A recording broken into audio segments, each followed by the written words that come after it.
guys, this is Orsi and this is going to be my 1 month study over or on the Smoke, Ash and Embers deck. This is the deck box, so you can see it's a beautiful deck box, no rage necessary when it comes to this one. Inside joke, I'm sorry.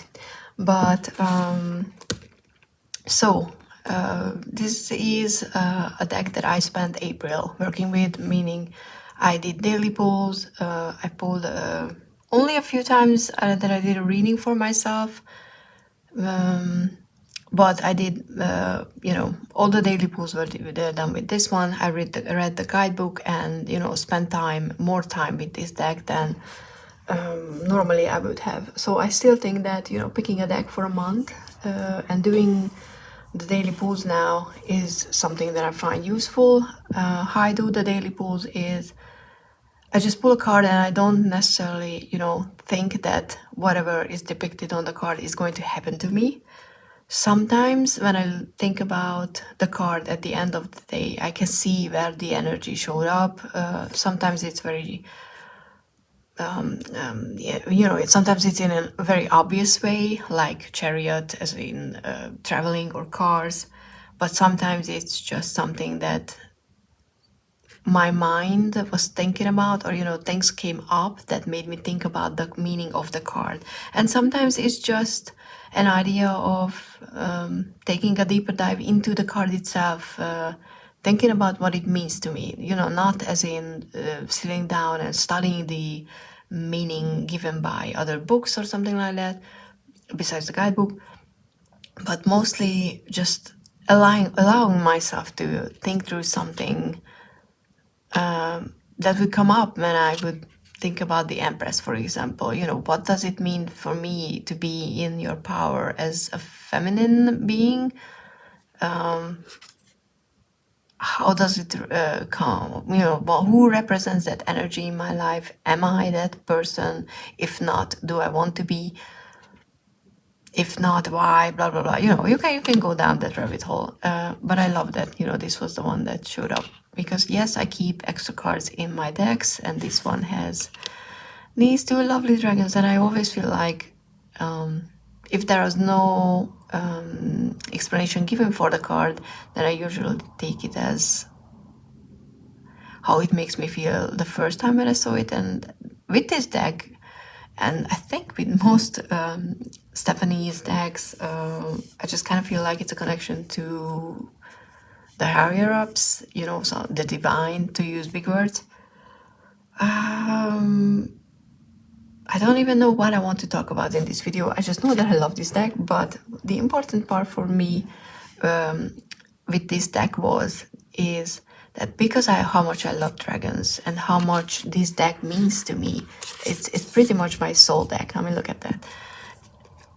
The dragons are my dragons, as in they look and feel. It sounds ridiculous, I know.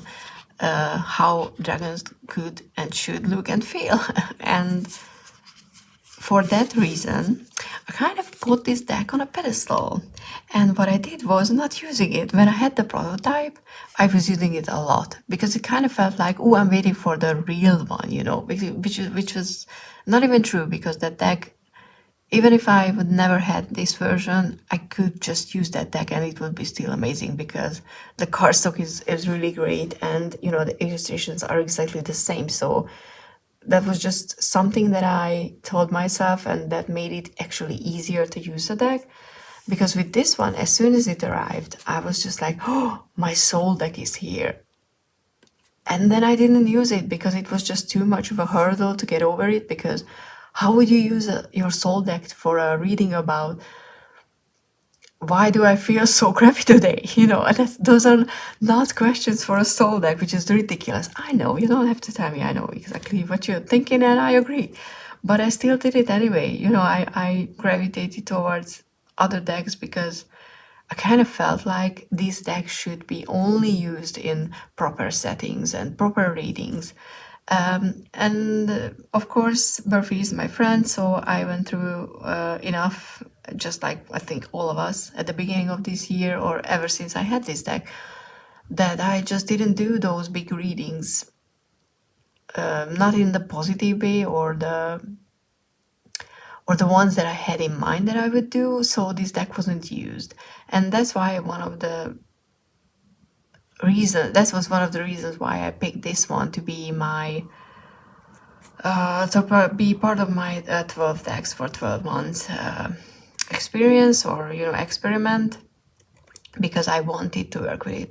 And to be honest, I'm great I did that, because now I can finally found that connection back, and I got over that hurdle. And I think for me, the biggest takeaway from this month was that yes, I did that to the deck, but I was, if I just start using it, I will get over it. So now it's not going to go too far away from me, because it's, after all, my deck, my dragon deck. This is why I don't have to struggle to create a dragon deck, because this deck is just so beautiful in every possible way. The card stock, the illustrations, I mean, I love this fool. I properly adore this deck, to be honest. And what was something else is that, okay, let's talk about the guidebook first, and then I can tell you why I was thinking about that. The guidebook is really good. It's a quite simple, but in a good way. It's written very clearly, but it still gives you enough information on every card that if you're just picking up tarot, you can actually learn the system. You learn the traditional meanings, but I think it still allows you to come up with your own extra meanings or layers for the cards. So it doesn't want to tell you that a card definitely means this. It's just, here is the meaning we assigned, as in Stephanie assigned to the cards. But if you feel like it's not working for you, I feel like you're not going to feel, there's a lot of feels, I know, judgmental or guilty for changing a meaning, because sometimes that happened to me, I felt like I should keep up with the system that came with the deck because someone put an effort and time into that, creating that. But sometimes it doesn't work for you, and that's okay to say that, hey, that doesn't work for me. For me, with this deck, the meanings work because this is pretty much how I read tarot. There were extra keywords or just sentences that made me think about some cards differently, which I really enjoyed. But all in all, I think it's a great starter deck. I look at the black dragons are my favorites, honestly. they're just perfect dragons. But that made me that leads to the one point that I wanted to mention, that with this deck finally, and I think it's because I did the daily polls and how I'm now doing them, not trying to figure out how it's gonna happen for me in a day. I spend more time to actually look at the artwork and allow me to feel about the artwork the way that I feel. And you can say that, hey, that's a normal human reaction, but if you know me even a tiny bit, you know that me and feelings are very much not going hand in hand. Five of Swords is, yeah. There's a lot of swords because I'm an airhead. There's a lot of air in my chart, and it shows. I tend to overthink things, and I tend to try to solve my emotional problems on a logical level, which is not a thing that I should do. And but I'm changing. Here's that for you. I'm changing. I'm working on that. But this deck helped me actually just look at something and not be like, oh, it's a dragon who's old and it's transitioning just like that. But I think the light, where the light was put around this flower, or some flames in the background, just made me focus on different parts of the card and not necessarily think about the meaning. For example, with the Eight of Swords, we all pretty much know what the Eight of Swords mean. It's a self-imposed problem. It's a self-imposed imprisonment. But if you look at this dragon, the light is around the dragon, and if you just whoever is looking at the card, if you focus on the face and the head and the position, the cards are the swords are not even important to be there, because you're still gonna be closed off, even if you know there's no perceived threat, you know, around you. And that's the feeling that's important in this card, to be in that mentality and mental space where you're like, just like, it's too much. I don't wanna deal with it. I know it's hard, and you know, I know there are difficulties around me, and I just don't wanna deal with it. So I'm not gonna say I'm pretending that, you know, the outside world is not there, but it's kind of felt like that. And sometimes it's just, you know, what are you focusing on in the cards? The dragon or the other creatures, the light, the fire? You know, it's just, it opens you up, I think, the artwork, definitely. And, you know, I'm a fan of Adam Ohler's artwork for sure. I mean, my dragons. Yeah, I don't know. I don't know if I can say more than that. Or if it makes any sense. Hopefully it does. So my experience with this deck was pretty much that I was able to focus on more on my emotions, which was surprising to me. But maybe it shouldn't be, because I claimed it as my soul deck, and my soul should have emotions. But and funny thing, there are two, Ten of Swords cards, and I early on decided that I'm gonna be using this one. I know that there is a more perfect fit for the usual traditional Ten of Swords meaning, but I don't want to see my dragons bloody. That's not something that I want. So I decided that, of course, this feels like an ending too, with the broken swords, for me more than the bloody one. So I was like, okay, this is going to be the card that I'm using. And I don't know when and how this card came back into the deck, but I just recently pulled it, actually a few days ago, when I'm filming this. And I absolutely felt like this was a Ten of Swords of day, but not in a bad way, as in I feel defeated and I feel like I'm in the bottom, and you know, it's hopeless, and I'm depressed and I just want to die, because that is definitely how I read this card. But I felt like that it wasn't it was a sign of okaying, that I can feel defeated and I can feel exhausted, because I'm physically exhausted still. I need to somehow recover from the hole that I managed to dig myself into. But I kind of felt like it was, you know, like a permission to feel how I felt. And that made things easier, funny enough. Because sometimes when the cards are like, yes, we know, we acknowledge how you feel, we are here, we know what it means to you. You can just say that currently life sucks and it's hard, and you just want to crawl into a hole and stay there for a while. That's okay. And when you get that permission, a lift can actually roll off your shoulders. At least that's how I, you know, feel. And it happened to me a few times in life already, so I know I know the feeling. But like I said, it helped. So it wasn't my usual Ten of Swords experience, because obviously I don't like to see it in a daily pool or in any spread, because it's not a fun card to get.